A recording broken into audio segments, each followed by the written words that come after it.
Hello everyone, welcome back to another Watchin.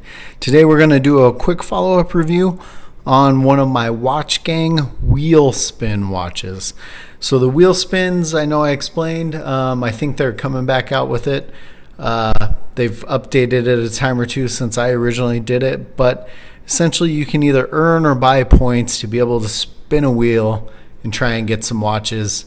I purchased enough points to spin the wheel twice.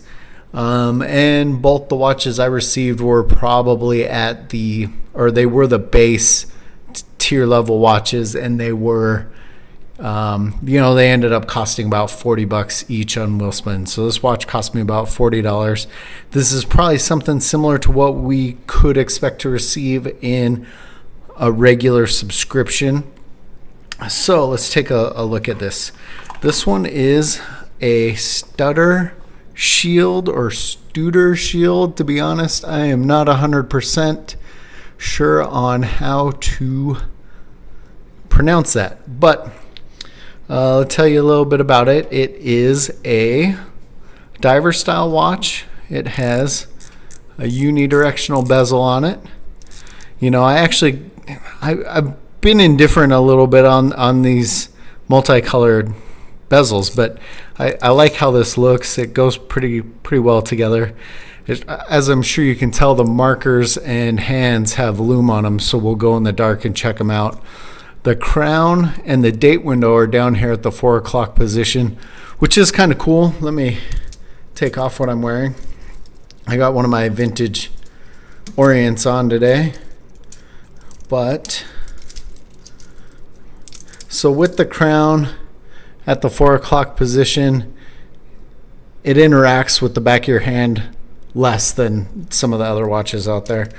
So a couple things I did notice. I think in the original video I talked about the bracelet being a multi-link, which it actually isn't. These are kind of a weird rolled links. I had to remove quite a few to make this one fit me. Let's see if you can see.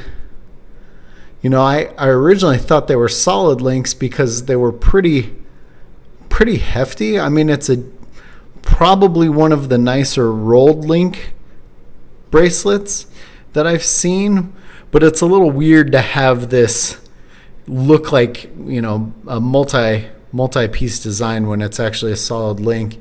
Sometimes it's hard to see through the camera when I'm first opening up and taking a look at the watches. So that's something I found on the bracelet. It's still a fairly solid bracelet for what it is. So this Studer Schild model is Biscayne. It is a diver style watch. It's water resistant up to 200 meters. It has a reinforced mineral crystal, so be interesting to see how well that stands up to getting whacked on a doorway or something, but we'll see. We'll see how it goes over the years. I think their logo is kind of weird. The logo, I don't know if you guys can see it there. It's like a lion head on a watch hand maybe, but I don't know. I've actually heard others say it looks kind of like a carrot, but it does have the logo on the crown as well. So this watch features a Swiss quartz movement. It has a Rhonda 515 Swiss quartz movement. Overall, I've worn it quite a few times, got some good feedback on it. People tend to like it. It's like I said, it's a little bit different, which that's kind of the point of watchgang, I think, is just getting stuff outside of your wheelhouse. But overall, pretty cool. Let's go dark real quick and we'll take a look at the lume. I think this one actually has some pretty awesome lume on it. All right, guys, so we are going dark.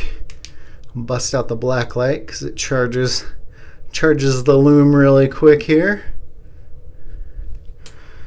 And I would say that watch has some pretty solid lume on it, which I always think is cool.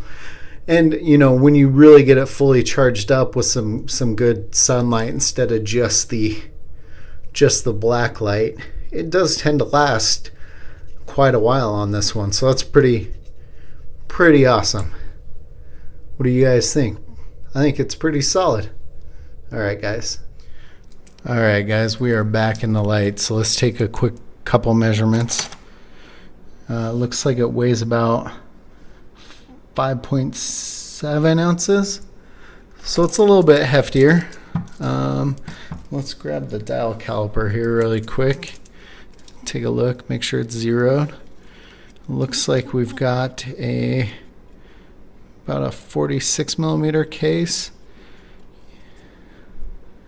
Add in the crown a little over 50. Looks like lug to lug about 54. So it's got some decent size to it. I don't think it wears, super huge by any means. It's a decent looking watch. So like I said, this was a wheel spin watch. I paid about $40 for it. I'd say it's equivalent to what we would find on a regular subscription.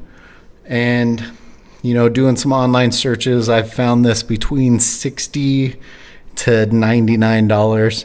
So, not a huge win, not a huge savings, but still I've got it for $40, and probably the cheapest you'll find one online is $60. Overall, not too shabby. As always, guys, thanks for watching. Let me know what you think in the comments. Please like and subscribe.